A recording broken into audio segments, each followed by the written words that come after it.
আসসালামু আলাইকুম। জানি না এই প্রচণ্ড গরমের মধ্যে কে কেমন আছেন। আমাদের এই পুকুর দেখতে পাচ্ছেন, পানি নাই বললেই চলে, এত বড় বিশাল পুকুর। দেখা যাচ্ছে পানি এক হাঁটুরও কম। আজকে চলে আসলাম আমাদের এই পুকুরে।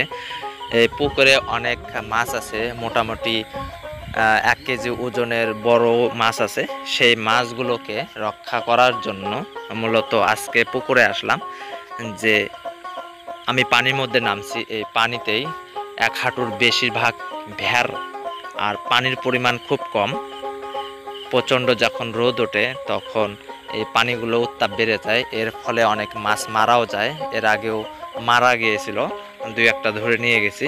তাই আজকে ভাবলাম যে এই প্রচণ্ড রোদ থেকে পানিকে একটু তাপ কমানোর জন্য বা এক জায়গায় ছায়া সিস্টেম করে দিব, যাতে করে মাছ সেখানে আসে বিশ্রাম নিতে পারে বা স্থায়ীভাবে থাকতে পারে। এজন্য আজকে আসলাম যে বাঁশ গেড়ে গেড়ে চতুর্পাশে সিস্টেম করে ভুট্টার গাছ দিয়ে সিস্টেম করে দিব, যাতে মাছগুলোকে আমরা টিকাইতে পারি। কারণ বৃষ্টি হলেই আর কি পানি হবে তখন। আর যে পানিটা আমরা এখন পুকুরে দেখতে পাচ্ছি, মূলত এই পানি হচ্ছে জোয়ারের পানি।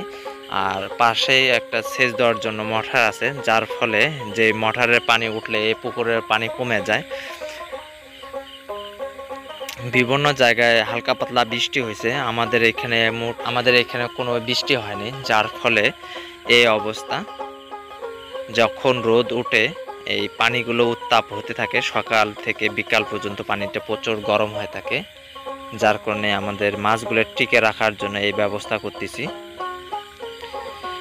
যাদের পুকুর অনেক ছোট বা পানি কম থাকে, এই রোদের হাত থেকে রক্ষা করার জন্য মাছগুলোকে তারাও এভাবে তৈরি করতে পারেন বা অন্য কিছু দিয়ে সিস্টেমে ছাউনি করে দিতে পারেন, যাতে রোদটা সরাসরি পানির মধ্যে না পড়ে।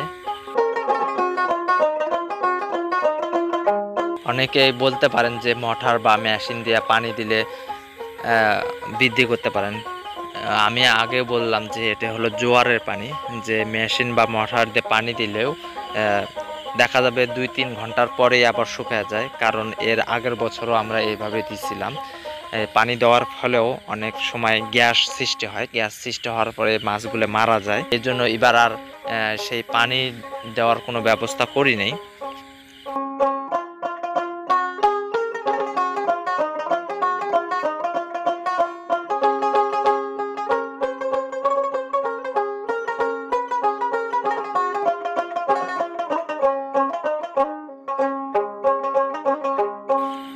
এই যে পাশে যে ভুট্টার ক্ষেতটা দেখতে পাচ্ছি, এই ভুট্টার গাছগুলো দিয়ে আর কি ছাউনিটা দিব।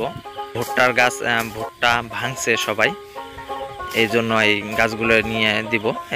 বাঁশ গাড়া শেষ, এখন শুধু ওই ভুট্টার গাছ নিয়ে এসে বাঁশগুলোর উপর সুন্দর করে বসে দেওয়ার পালা।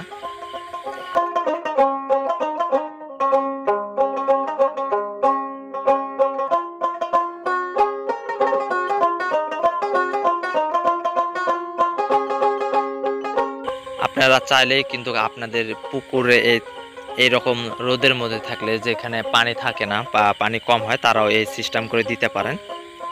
আর আমার বুদ্ধিটা কেমন হয়েছে অবশ্যই কমেন্ট করে জানাবেন, যে এইভাবে বা আর অন্য কোনো পরামর্শ থাকলে অবশ্যই জানাবেন এই রোদ থেকে মাছকে রক্ষা করার জন্য।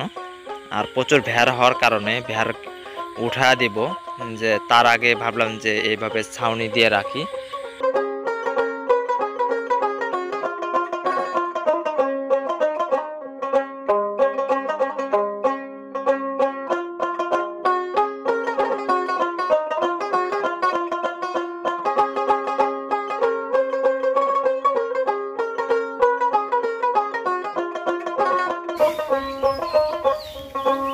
আমার কাজটি শেষ, মোটামুটি সুন্দরভাবে দিছি।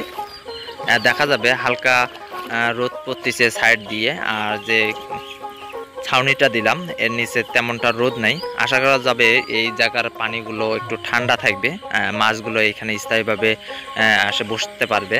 আমার বুদ্ধিটা কেমন হয়েছে সবাই কমেন্ট করে জানাবেন। এই গরমের মধ্যে সবাই সুস্থ থাকার জন্য কামনা করি। বেশি বেশি করে পানি খাবেন, প্রচণ্ড গরম, এই গরম থেকে রক্ষা পাওয়ার জন্য এটাই উপায়।